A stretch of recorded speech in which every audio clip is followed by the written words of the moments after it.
So go ahead, rub your palms together. And let's bring our hands to the center of our chest. Inhale deeply.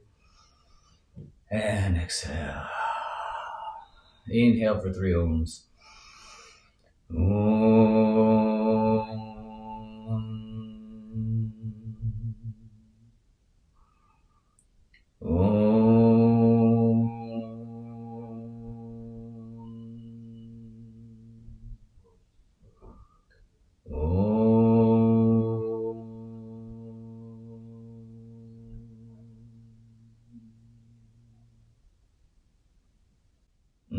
Okay. Put your hands up in fists and go, Jai Hanuman. Jai means victory or praise to, and Hanuman is the one who helps us. It's the reminder to who we are. Who are we? Isn't that one of the great questions to life? Who am I? After all, who am I and what the heck am I doing here? So the story of Hanuman is just that. Who am I and what am I doing here? Because the thing is, we typically, for most of us, we have a veil and we don't know. That's a great inquiry. Who am I and what am I doing here on planet Earth again? What am I doing in this body again? What am I doing here? And that question will continue to evolve. And what you're doing here will continue to evolve. That's the beauty of it. And that's why the relevancy of these stories, even though they're depicted through a beautiful storyline, the stories never lose meaning and never lose context, no matter where we are in our journey, no matter where we are in our evolution of our own personal awakening and our awakening of consciousness and our development of our minds. Because when we really talk about awakening consciousness, we're talking about developing our capacity of our minds, the lens at which we're seeing through our sensory experience, through our nervous system, through our intellectual capacities, through our relationship with the development of what we consider our sense of self, our I-ness, right? All of this is a continual evolution and refinement. And in that refinement process, we actually get to see ourselves more clearly. We get to see and perceive life and consciousness more as it is. This is what the yogic teachings say. This continual shift from avidya to vidya, true knowledge, true awareness, true seeing as we are, rather than avidya, which is the ignorance of just I'm not seeing clearly. I'm not perceiving clearly. I'm not in quite the right awareness to realize what's taking place. So Hanuman is that reminder for all of us that we keep endeavoring into our own inner workings with our minds and with our own, because he is the monkey, right? So here we are, Hanuman. I hope you can see that. There he is. He's the monkey, and this is a really beautiful depiction of him. And he's carrying Sita and Ram. Who are Sita and Ram? Sita and Ram are that representation of what's at our heart. This noble masculine and feminine, the noble qualities within ourselves. And Hanuman is the monkey mind and the will at the third chakra to serve the heart. So we got to get this mind aligned to serve the heart. We got to get the will, Icha Shakti, right? The power of will. Icha is that will, and Shakti is the power to serve what? The heart. Because if we serve the heart, if the mind is serving the heart, we live a victorious life. Oh, it feels so good to be in your heart. It feels so good to love. It feels so good to give. It feels so good to receive, right? It feels so good to be in integrity. It feels so good to be in that place of deep knowing that you are living your most fulfilling life. And that fulfilling life, that life of most meaning, is dharma. Dharma is the life of most fulfillment. And the story of Hanuman is that remembering of what is Hanuman's Dharma? What is your Dharma? What brings you the most fulfillment? What brings you the most meaning? Because I can guarantee you, the more that you step into that place of most meaning and most fulfillment, you live a victorious life. You give and give and give, and you can receive and you can receive and you can receive. And that is the story of Hanuman. And Hanuman comes out of this great epic. It's called the Ramayana. The great vehicle, yana is the vehicle, right? We hear this Mahayana from the Buddhist context, and anyways, yana, and then there's Rama yana, the vehicle of Ram, Ramayana, the great story of Ram. But however, guess who's the hero of the Ramayana? Hanuman. Mahavira. He's the hero. He's the one. Like without Hanuman, forget it. Fascinating, right? Because in a sense, it's like saying your mind is ultimately going to be the hero of your story. But if you can't get your mind online to serve your heart, you're not going to be victorious. You're not going to rescue Sita, the feminine, right? The feminine will not be rescued without this online serving Ram, who resides at the heart. So this is one of our, ultimately it's depicted through this epic story. But that story is ultimately a reflection of our own personal life. Can we cultivate the discipline to keep orienting our minds to our hearts? Now, this is the practice of Bhakti Yoga. Bhakti Yoga is that cultivation of opening the heart. Okay, that's one thing, right? We've heard this before. Bhakti Yoga, the yoga of love and devotion. Okay, that's great concept. How do we apply it? How do we actually cultivate that opening of the heart? Well, you are here. And this whole session is technology to open up the heart. Bhakti Yoga is the technology to open up the heart. How do we do that? We learn about these concepts. We learn about the stories. These are crucial techniques in Bhakti Yoga. We learn about it. The subconscious loves stories. The subconscious loves symbolism, like the Sri Yantra. The symbolism of Hanuman as a monkey, right? The inner child goes like, ooh, I love monkeys, right? Instantly, later child's like, oh, that's fun, right? Who do we love? Ganesha. We love Hanuman. There's the animals involved. It's like, oh, fun. Kids love animals, right? And our own inner child loves animals.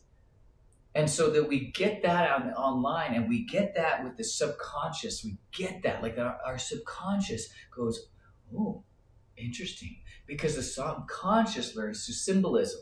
The subconscious learns through stories. And the subconscious is like, what is it now? They say like 90 to 95% of what makes up our minds, what makes up and dictates our life. So if we can't get our subconscious mind serving the heart, it's going to be pretty challenging. So the technology is, we learn about the symbolism. We learn about the stories. We incorporate that more and more into our life as we self-reflect. We incorporate a personal empowerment practice. And that goes into what's going to be soon. We'll go into Kriyas. What are Kriyas? Kriyas are just evolutionary action that we're taking to evolve our minds, to evolve our bodies, to orient towards evolution, towards awakening, right? Kriya Shakti, the power of evolution, the power of awakening, the power of doing something that's evolving us, not the power of doing something that just keeps us in the repetitive cycle. That's karmic kriya. No, it's not kriya, sorry. That's just karma. That's action. Action, but that's repetitive, that's already known. Kriya is action that's in the unknown. You're doing something that's evolving you, it's quantum leaping you. Hanuman, when he jumps over the ocean, classic storyline, right? He has to build up this moment of like he's doubting himself whether he can jump over an ocean. Fair enough. We've all had moments like that where we're doubting ourselves if we could do something. But maybe with the help of a friend, in this case in the story, there's this bear. His name's Jambavan. And Jambavan's giving him the counsel. He's like, Hanuman, dude, you got superpowers galore. You're like the Superman before the Superman. You can fly, you can expand, you can shrink, you've got super strength. You got all these incredible superpowers. You can do this. And maybe someone in your life has been your Jambavan. Someone has been able to help you, support you to take that leap of faith. And in doing so, Hanuman in the story, he takes that leap of faith. He jumps and he's like, yes. And he does it. And I don't have time for all the stories. I mean, it's a very, very, very long book and it's very lots of stories. So I'm just giving you the little snippets. If you'd like to go read the book, I would highly recommend you can go read the Ramayana and a wonderful version. I have been reading the Mahabharata by Ramesh Menon, which is the story of Krishna. That's for another time. And Arjuna and all the Pandu brothers. That's a different epic, 1,000 years later. But he also has written Ramayana, so you can read that story. And he's a wonderful author. I can send you all this in the follow-up email. You're like, overload, Ananda. But what's important is I'm just planting seeds ultimately. There's no way that you can take all this in even within a 2-hour session.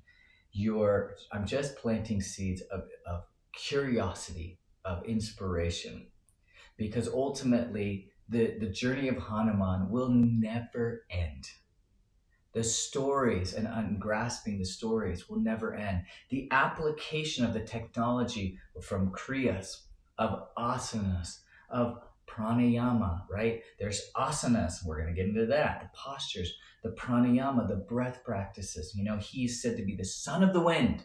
And so to activate the prana, the wind element within our own being, is to activate the life force within us, right? How do we get Shakti in our being? The number one way that we have Shakti in our being, the power, the activation, the life force, prana, is through the breath. Oh, that breathing, it's so good. So that through that breath, we activate and we enliven and we awaken, right? So there's all these teachings about through the yoga tradition that the breath is that which animates us and enlivens us and awakens us.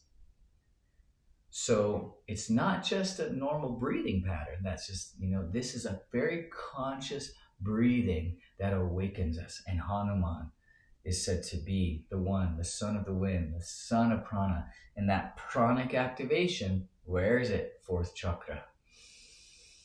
Lungs here, heart here. All this is 4th chakra, right? So the organs that develop around the 4th chakra, very, very crucial.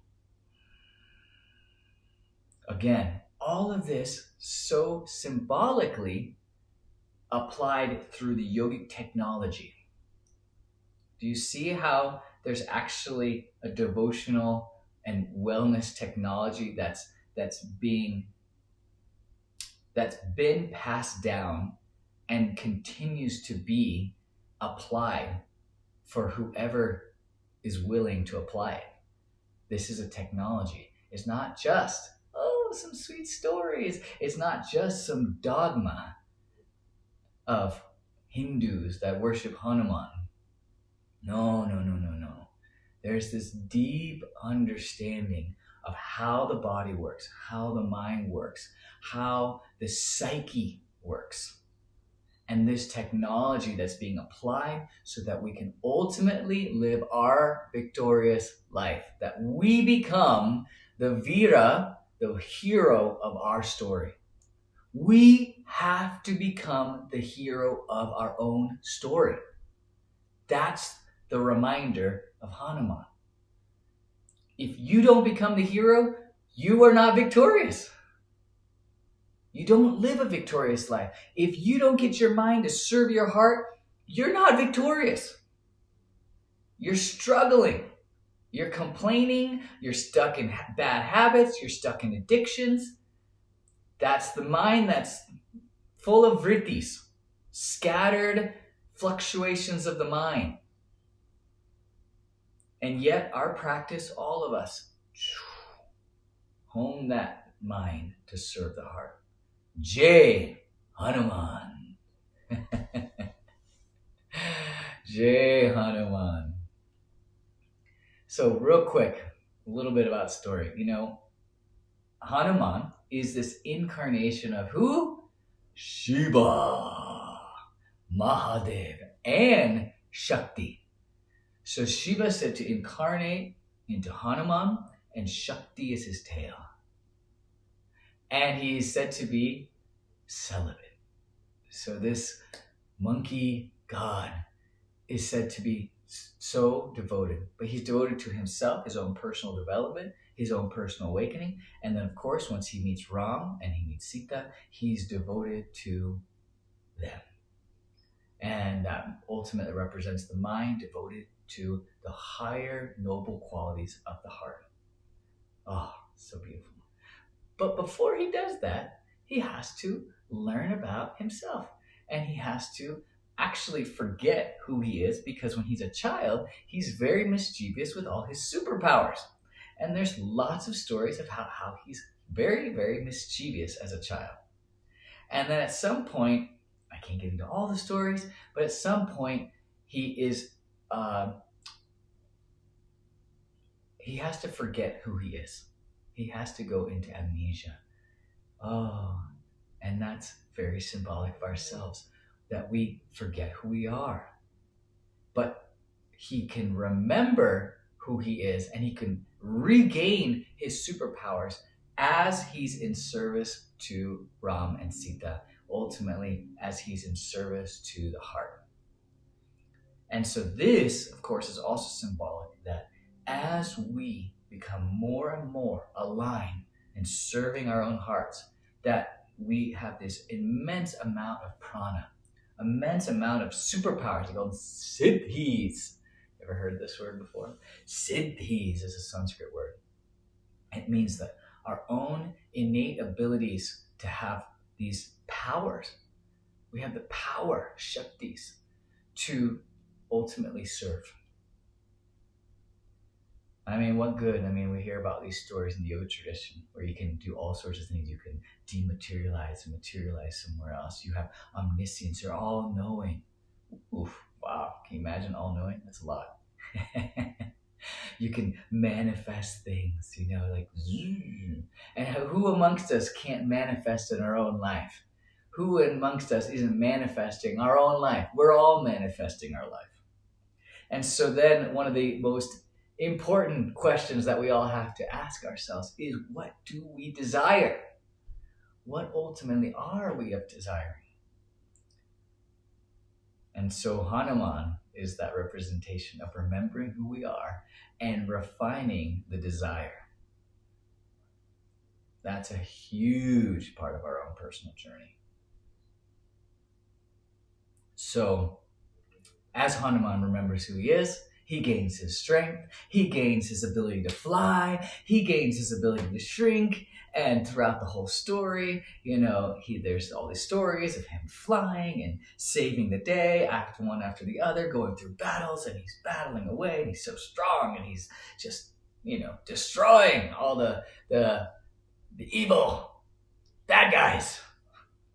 And who's the bad guy? Ravana. Ravana is the bad guy in this story.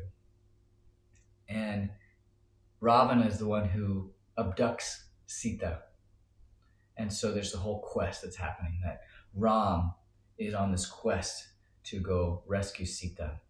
And I can't get into all the stories because there's so much.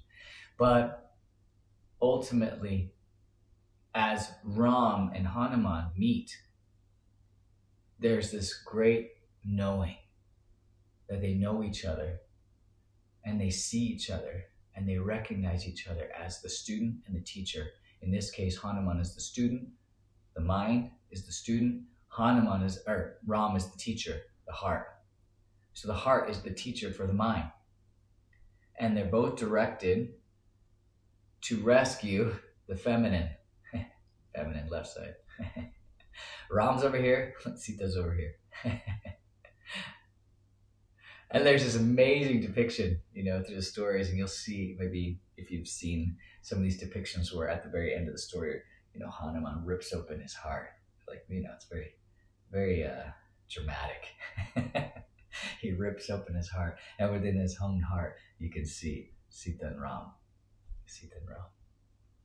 So, all of it symbolic. All of this storyline for your inner subconscious.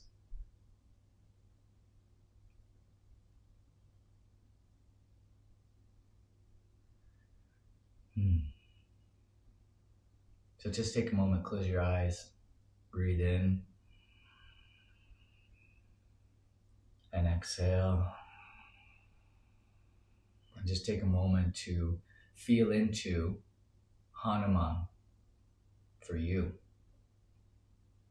What does Hanuman represent for you? What's it symbolic for you in the story? What I've been sharing.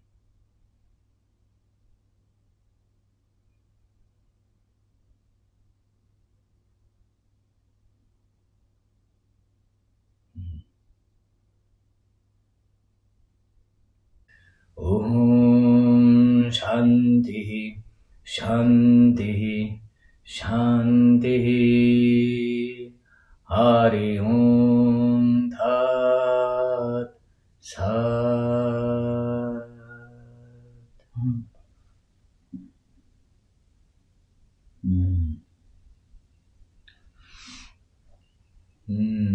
Jai Jai Jai Hanuman.